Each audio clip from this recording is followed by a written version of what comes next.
Joy Guru. Welcome to Purushottam বন্দনা। পরম প্রেমময় শ্রী শ্রী ঠাকুর অনুকূলচন্দ্রের চরণে আমার কোটি কোটি প্রণাম। জগজ্জননী শ্রী শ্রী বড়মার চরণে আমার কোটি কোটি প্রণাম। সবসময় লোকের মুখ থেকে শোনা কথা সত্যি হয় না, তাই সবসময় শোনা কথার ওপর বিশ্বাস করে সেই কথাকে আর পাঁচজনকে বলতে নেই। শোনা কথার আগে সত্যতা যাচাই করতে হয়, তারপর যদি কোনো ভালো কথা হয় তবে তাকে কাউকে বলা যেতে পারে, কিন্তু তা যদি কারোর নিন্দা হয়ে থাকে তা একেবারেই বলা উচিত নয়। ঠাকুরের সামনে একবার এই ঘটনা ঘটে। শ্রী ঠাকুর তখন ওই মাকে যা বলেছিলেন চলুন আজ আমি আপনাদের সামনে এই ভিডিওর মাধ্যমে তুলে ধরি। একদিন আহার আনতে শ্রী ঠাকুর মাতৃমন্দিরে ঘরের মধ্যে বিশ্রাম নিতে এসেছেন। মায়েদের মধ্যে অনেকেই সেখানে এসেছেন। তখন ওইখানে শৈলমাকে আসতে দেখে শ্রী ঠাকুর আদর করে বললেন, আসছো ভুটুন? সেখানে বসে থাকা মায়েদের মধ্যে একজন মা শৈলমার বিরুদ্ধে অভিযোগ জানালেন যে শৈলমা তার সম্বন্ধে আরেকজনের কাছে যা তাই বলেছেন।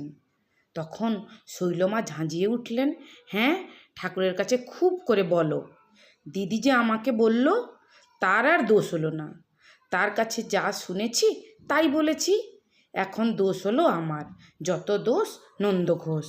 তখন শ্রী ঠাকুর বলছেন, সে বললেই হলো?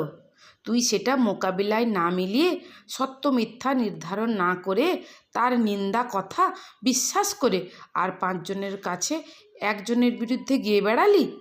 এ তোর কেমন বিশ্রী স্বভাব। আমার কিন্তু এসব মোটেই পছন্দ হয় না।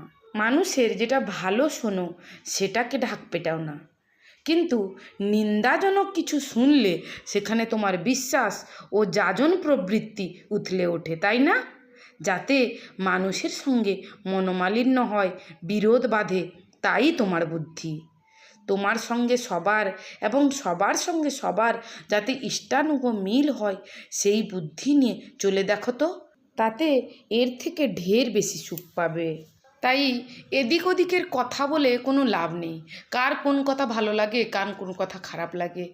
সংসারের সকল কাজ শেষ করার পরে আমরা অবশিষ্ট যেটুকু সময় পাই সেইটুকু সময়ে আমরা যদি ঠাকুরের বই পড়ি, বিভিন্নভাবে ঠাকুরের কথা শোনার চেষ্টা করি এবং সেই কথাকে যাজন করি, তাহলে কিন্তু আমরা অনেক সুখে থাকব, অনেক ভালোতে থাকব। তাই চলুন আমরা প্রত্যেকে শ্রী ঠাকুরের বলা সকল কথা মেনে চলব। পরম দয়ালের রাঙারাতুল চরণে আমার কোটি কোটি প্রণাম। জগজ্জননী শ্রী শ্রী বড়মার চরণে আমার কোটি কোটি প্রণাম। সকল দাদা ও মায়েদের আমার জয়গুরু। বন্দে পুরুষোত্তমম।